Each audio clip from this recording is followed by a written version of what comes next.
Well, look at this. I'm here with Mr. Roy Dean himself. Welcome. Thank you. You are the first guest in my studio. Yeah, it feels good. It feels good. It feels like good work is done here, you know? And I have a video for the channel this week, and I thought, who better to invite over to do a little back and forth than Mr. Roy Dean. So, today's topic is injuries in jiu-jitsu. I was sent a video by a subscriber of this channel. He's a 2-year white belt who has had a string of injuries, and the mental aspects of that are difficult for him now because he goes and he trains and he spars, but the whole time he's thinking, am I going to get injured again? He's very cautious in his game right now. Mm-hmm. And so I thought we would talk about that, maybe broaden it to injuries in general in jiu-jitsu. And yeah. I'm sure you've got things to say about that. Oh, yes, I have a little experience in that realm. Awesome. Let's talk about it.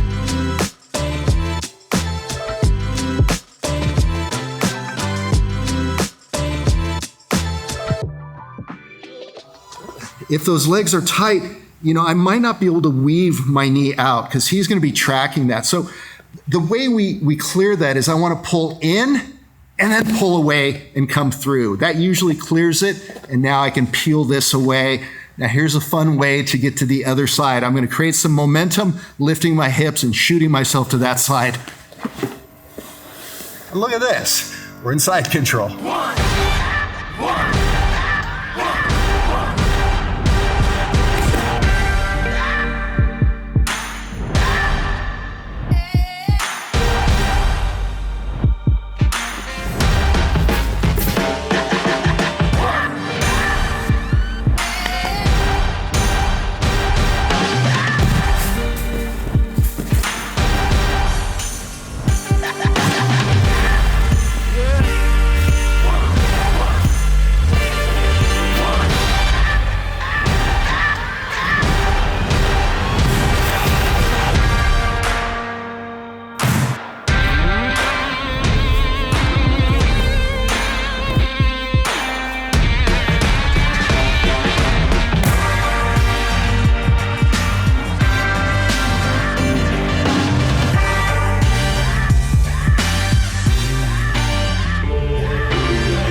You and I are heading to Europe in less than 2 weeks. We're going to the Netherlands, where you will be teaching a seminar in Breda, while I go across to Nijmegen, Netherlands, to teach a seminar. Yeah. And then we're meeting up in Norway. It's going to be incredible. Yeah, seeing my friend Bart Arts in Breda, sold out seminar. Looking forward to sharing the material that I'm good at and some of the new exposures that I've been getting. Looking forward to seeing all my friends over in the Netherlands. And then we're going to do a black belt promotion for a very deserving brown belt, Richard Hay. Mm-hmm. He's been getting a lot of cross-training influences and working hard. And that's something I really look for people wanting to go to black. You got to put in the work. Mm-hmm. You don't have to be the toughest guy in the world, but you need to put in the work, and he definitely has. So it's going to be a pleasure. So stay tuned for that video. Yeah, I can't wait. And I'll put the link to my seminar. I think there's still some slots left for that one. Yours is sold out. But I'll put the link. It's Energia Martial Arts in Nijmegen, brand new school. So if you're from Europe and you want to join us, I would love to meet you, and it'd be a lot of fun to get some good training in. So injuries, I've had a couple. What about you? I had a string of injuries into purple belt. After purple belt, I've had a really smooth run, and I think maybe part of the answer to injuries is skill. With skill, with competence, I think comes confidence in how you approach the game, because you know when you're in danger, you know when you're not in danger. You learn your body, you understand the biomechanics of what you're capable and the biomechanics of the techniques that you're doing. Mm-hmm. Yeah, I think that awareness is incredibly important, but it takes a certain amount of time in the art to realize when you're in danger. and what's a good position, what you can squeak out of, when you should tap. A black belt taps on an arm lock, he taps like right here. Yeah. But a white belt will go here and then, I didn't hear a crack, so I'm not going to tap.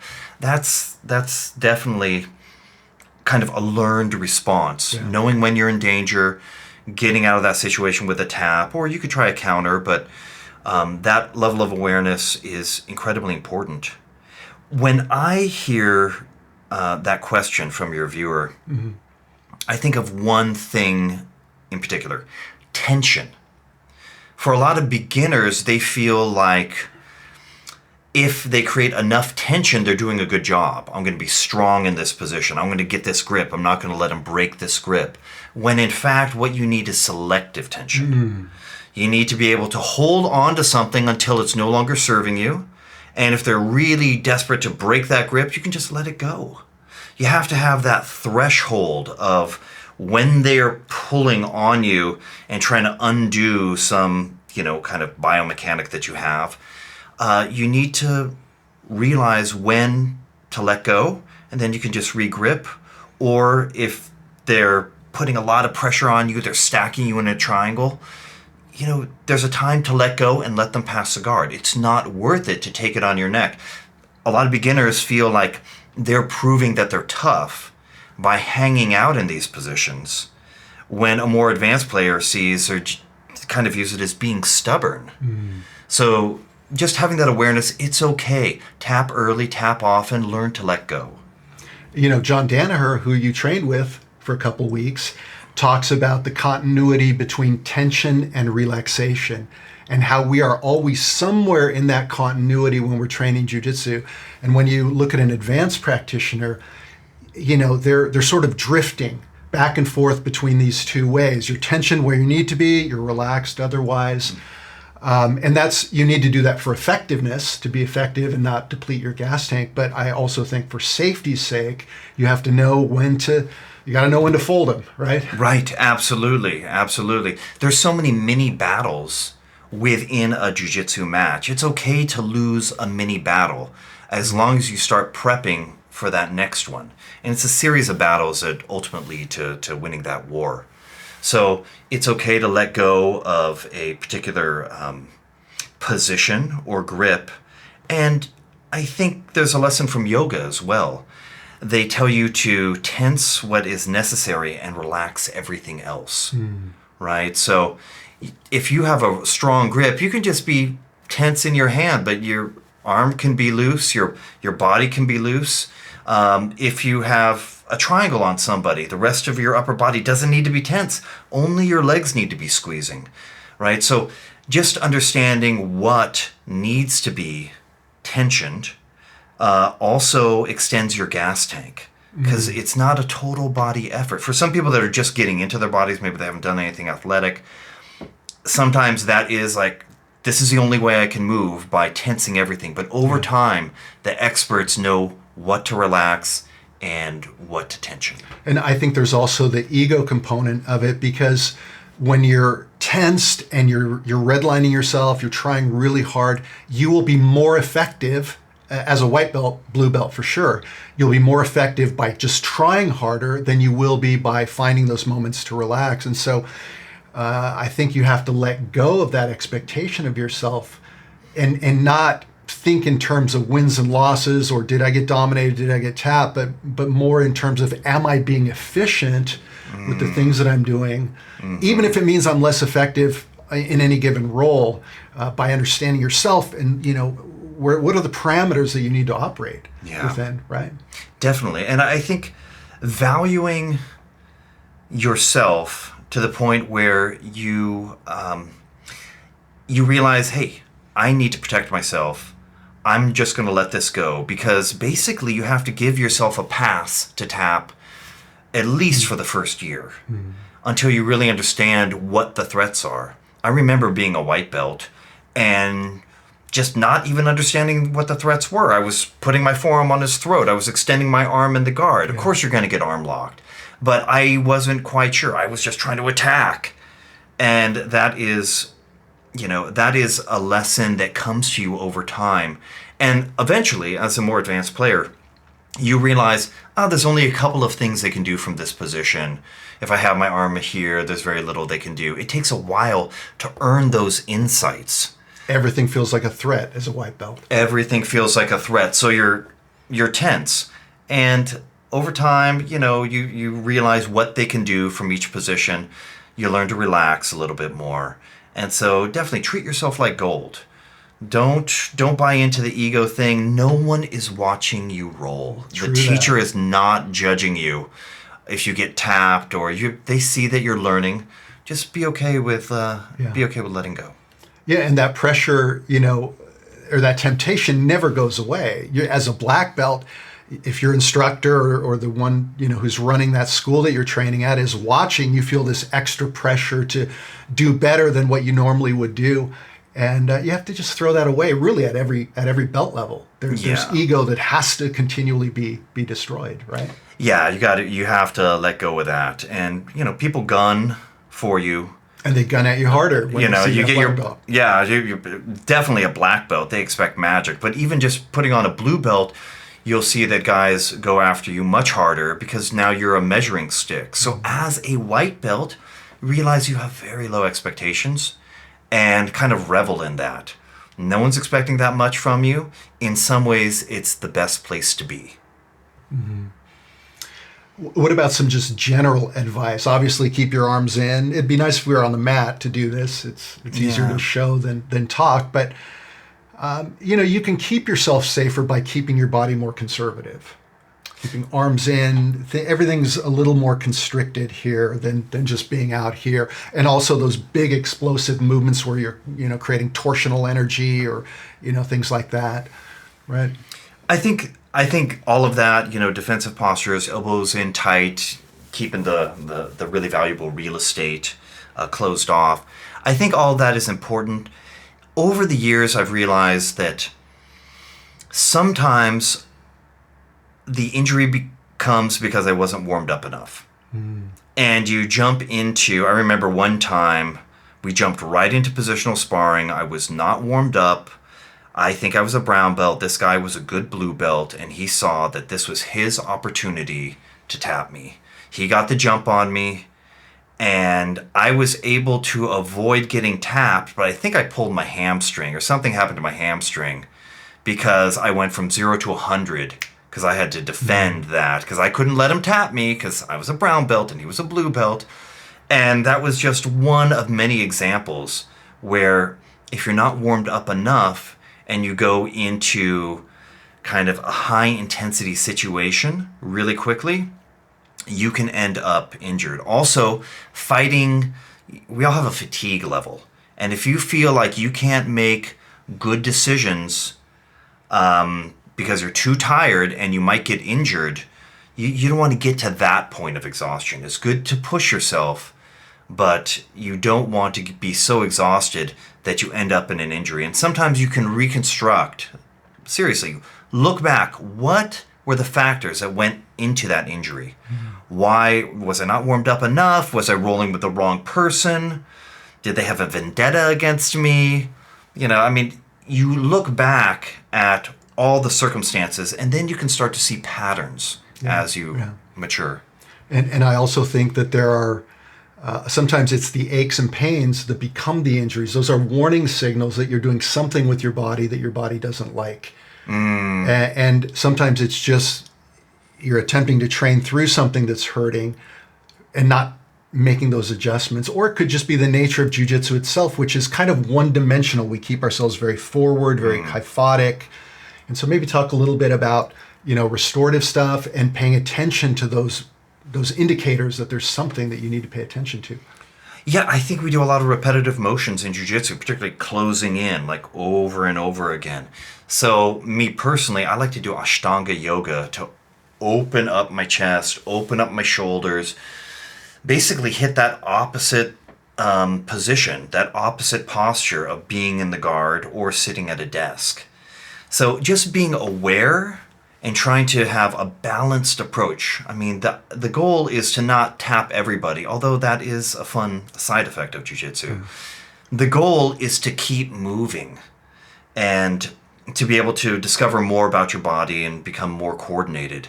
So to have a healing modality is often really good, particularly massage. If you need to go see a chiropractor, it's okay. It's a little controversial, but think about this. You end up crunched with somebody's body weight on top of you, often crunched and twisted. Sometimes you don't get into that just by yourself. There's another body acting on you. Sometimes you need another body acting on you to undo that. So having these healing modalities and more traditional forms of jiu-jitsu, sometimes they have that integrated in. They have a shiatsu system. They have a series of massage or kind of like chiropractic. BJJ doesn't really emphasize that. Yeah. And I think you need to do that on your own to maintain that you have a square chassis, that your core and frame are strong and aligned. And then I think you can have many more years of jiu-jitsu waiting for you. Some people seek the path of getting stronger and stronger and stronger. They go to the gym, they lift heavy. But I think that kind of, not that there's, lifting weights is fantastic, but I think it reinforces some of those same structural imbalances that we experience on the mat. You just get stronger in those planes versus, restorative modality it's more about a supple spine, supple joints than it is just being more jacked, right? Exactly. And I mean, everyone likes the girl curls and everyone likes to, everyone likes a muscular body, but mobility is underrated. And the more mobile you are, the more technical options you're going to have on the mat. So you're less restricted in your movement, which gives you just more possibilities. Mm-hmm. So to wrap up then, be less committed to an outcome. Just train because, within an output level that is sustainable. Yes. Don't fight every battle till the very end. Where were you when I was a white belt? Well, I was there. I was there. That's right. I was there. I mean, yeah, but I think being able to just be easy on yourself, particularly the first 2 years. Don't put these expectations. There are a lot of smart, intelligent people that like difficult things. People are attracted to jiu-jitsu because of the challenge. And just because you're smart or athletically gifted in one domain, it doesn't necessarily transfer immediately into jiu-jitsu. So be gentle on yourself. The ligaments, everything has to adapt to whatever sport, whatever modality you're doing. And every single one has different physiological demands. And you're right, just because you can throw a ball hard, well, you've strengthened those ligaments for that particular discipline, but jiu-jitsu is different. You have to strengthen your core, you have to strengthen your hip flexors. There's a lot of things that have to get strong to be able to do jiu-jitsu. Absolutely. And, maybe just one final point. If you are injured, it's not the end of the world. When I was younger, I definitely thought, this is me forever. Yeah. That I'm going to have a jacked up elbow forever. But over the years, you realize that you forget about that injury because you have something else going on. Mm-hmm. So being able to go to class with your injury, if you can work on the mat with your injury, that's good. Even if you're just watching, there's a lot of growth that can happen off the mat, observing. Yeah. Because you're seeing other people in your class, you observe their tendencies, their patterns from a totally different perspective. And then when you get back on the mat, you have that kind of witness perspective instead of being first person perspective. You don't always have to be the player. Just try to be the coach for a minute, and you'll definitely walk away with some insights. As an example, I tore my rotator cuff when I was a purple belt, and it knocked me out for a year. And I set a goal. I said, I'm going to make a list with 1,000 jiu-jitsu techniques, all organized by position, offensive, defensive. And I did. I tirelessly worked on my list, consuming media, watching YouTube, looking at the instructional media that I had.